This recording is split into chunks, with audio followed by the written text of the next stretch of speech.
Le Grand Matin Sud Radio, 7h, 8h30, Patrick Roger. Il est 8h13, Lévy sans interdit. Bonjour Elisabeth Lévy. Bonjour Patrick, bonjour à tous. Alors nous revenons sur ce qui s'est passé à Sciences Po après l'occupation de vendredi. Le comité Palestine de Sciences Po appelle les universités à se mobiliser cette semaine.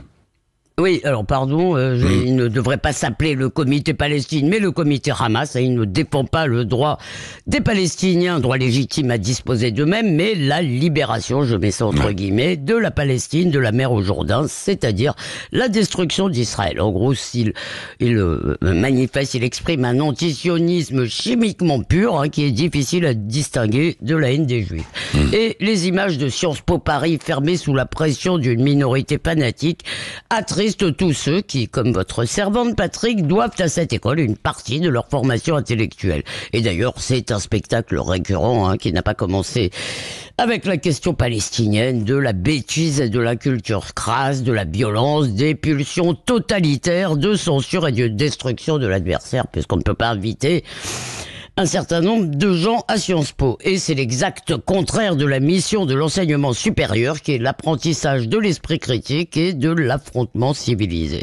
Alors, comme le dit Jérémy Stubbs dans Causeur, l'esprit du Hamas, au-delà de Sciences Po, souffle dans les temples de l'esprit, dans les temples occidentaux de l'esprit, si je puis dire. Les étudiants juifs se cachent à l'école normale sup, à l'école des hautes études en sciences sociales. Bien, ce fascisme de gauche venu d'Amérique se déploie, et bien sûr Oxford, Harvard, MIT, Columbia aux États-Unis sont le théâtre d'un antisémitisme tout à fait décomplexé. On a vu d'ailleurs des étudiants de Columbia soutenir l'action militaire du Hamas. Ils applaudissent en quelque sorte un pogrom. Oui, mais en France, les militants sont plutôt ultra minoritaires, non, Elisabeth? On l'a vu à Sciences Po. Oui, c'est vrai, vous avez raison. À Sciences Po, il y avait probablement une soixantaine d'occupants. Et les activistes, en général, sont tout à fait minoritaires, mais ce sont les minorités qui font l'histoire, très souvent. Et en plus, ils séduisent beaucoup de petits bourgeois qu'ils se donnent des frissons révolutionnaires. Et pire, beaucoup de professeurs approuvent ou encouragent leur activisme. Et finalement, que voit-on? Eh bien, dans les lieux où se forme l'esprit public, on assiste à la gestation d'une élite dirigeante islamo-wokisme, oui, parce que ces gens dirigeront demain la France, paraît-il. Et dans le fond, cette affaire de Sciences Po est un révélateur de la désagrégation française. On voit quand même, ce n'est pas rien, le parti dominant de la gauche qui attise le fanatisme. Vous êtes l'honneur du pays, déclare Jean-Luc Mélenchon par le truchement de Thomas Porche. L'heure est au soulèvement, tweet Rima Hassan, tous à Sciences Po. Elle espère ainsi embrigader la jeunesse immigrée, au-delà des étudiants, et tous d'ailleurs, comme les organisations étudiantes, dénoncent l'autoritarisme du gouvernement. Si seulement, dirais-je. En réalité, la mollesse des institutions, Patrick, n'a d'égal que la fermeté des déclarations. En déplacement, je ne sais plus où, dans la Manche, je crois, Gabriel Attal a déclaré: il n'y aura jamais de droit au blocage, jamais de tolérance avec l'action d'une minorité agissante et dangereuse. Il devrait en parler à son ministre de l'Intérieur et aussi à la direction de Sciences Po. Ils ont laissé quand même quelques centaines de jeunes mettre dont il y avait beaucoup de lycéens d'ailleurs, il n'y avait pas seulement des étudiants de Sciences Po, loin de là. Donc ils ont laissé ces quelques centaines de jeunes mettre le bazar toute une journée avant d'évacuer. Et pendant ce temps, ce qui est encore plus grave, la direction négocie avec les fauteurs de troubles, érigés en partenaires légitimes. On écoute leurs revendications.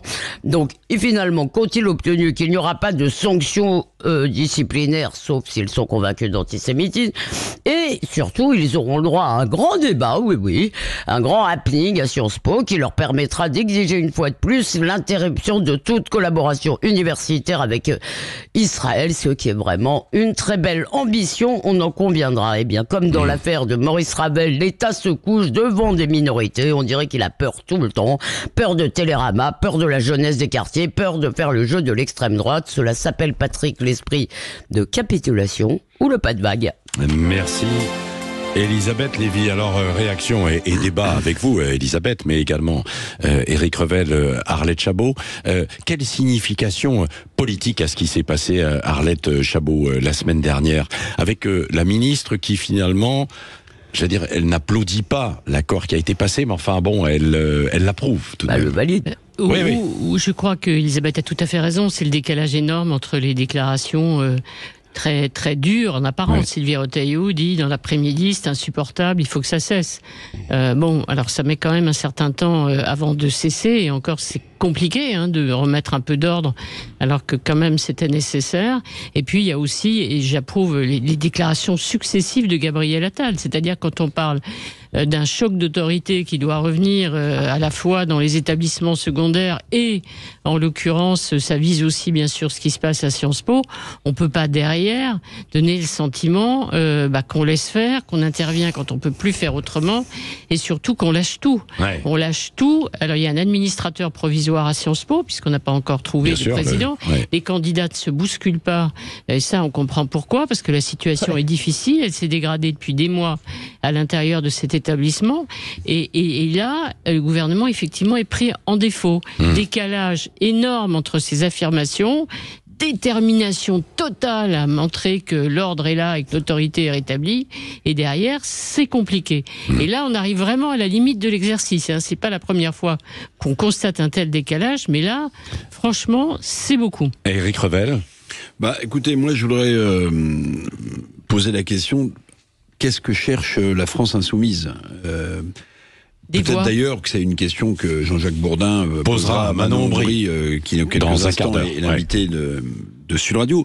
Parce que quand vous appelez au soulèvement, ce qui est le cas donc de Rima Hassan, qui est 7e sur la liste aux européennes de LFI, quand vous parlez d'une minorité, ce qui est vrai, en fait vous avez tous les ingrédients d'une révolution. Donc moi la question que je me pose, c'est que cherche la France insoumise? On a l'impression que le tapis d'une élection via des bulletins de vote est en train de se dérober sous les pieds du leader Mélenchon, et que du coup les uns et les autres réfléchissent peut-être à semer le chaos. Parce que quand vous laissez faire une minorité agissante, quand vous appelez au soulèvement, en fait, on peut se demander si vous n'appelez pas au chaos dans la rue. Quand les députés de la France Insoumise demandent que ce même mouvement, donc avec des minorités, paralyse ou envenime les débats dans d'autres universités françaises, eh bien on peut se demander s'ils ne cherchent pas ce chaos dans la rue. Et là, je suis extrêmement évidemment inquiet et vigilant, parce que moi j'ai toujours appris que dans un pays comme le nôtre, on règle les prises de pouvoir par un vote, par un bulletin de vote. On ne le règle pas dans la rue. Surtout sur une question aussi grave. Il y a beaucoup de choses qui se règlent quand même dans la rue, à travers des manifestations. Regardez, jusqu'à présent, depuis 1789, les pouvoirs qui sont succédés, ou même après Napoléon, sont arrivés grâce au vote, pas grâce à des mouvements révolutionnaires. Elisabeth Lévy. Patrick, je suis plutôt d'accord avec Éric, c'est pas tout à fait la même chose là. On a un parti qui ne peut pas gagner les élections, en gros. On voit bien qu'il y aura toujours... Enfin, pas maintenant. Honnêtement, il y a un plafond de verre aujourd'hui. Enfin, excusez-moi, c'est mon opinion. Oui, bien sûr. Je la donne, donc je crois, moi, qu'il ne peut pas gagner les élections. Et qu'il y aura... Et que ses positions, à la fois sur la police, sur Israël, etc., le 7 octobre, quand même, lui aliéneront quand même un certain nombre d'électeurs. Il y aura plus... Ils peuvent pas refaire la NUPES, ou alors vraiment ils se déshonorent tous. Donc moi, en fait, je les prouve, si vous voulez, c'est un peu des révolutionnaires, un peu de lapin, donc ils peuvent mettre le chaos. Mais ce que je vois, j'ai écouté attentivement l'édito d'Éric tout à l'heure, ce que je vois, c'est que dans un tout autre registre, si vous voulez, alors là, d'un côté, on a un chantage à l'émeute, de l'autre côté, on a un chantage au JO. Le gouvernement est en mode « je cède tout le temps ». Et comme l'a dit encore Arlette, Arlette a eu raison, merci d'avoir rappelé les déclarations, parce que c'est insupportable de les entendre dire toute la journée « ma main ne tremblera pas pour se coucher la seconde d'après ».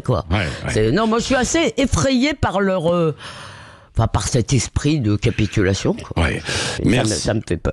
Merci Elisabeth Lévy. On va y revenir sur cet accord et puis la dissuasion nucléaire dans un instant avec Arlette Chabot. Juste un mot également, parce qu'il y a une bonne enquête ce matin aussi dans le Parisien autour de ça, de ce qui s'est passé à Sciences Po, sur les profs. Les profs de Sciences Po qui sont excédés, ils disent qu'il y a un emballement médiatique autour de ça et que finalement c'est une minorité, mais ils disent aussi, on parle d'un drame mondial et historique. Heureusement que notre jeunesse se révolte. C'est ce que disent en fait certains. Voilà, ça pose un peu le débat qui devrait y avoir, mais de façon sereine du côté de Sciences Po. Allez, on marque une petite pause, on se retrouve donc dans un instant sur Sud Radio.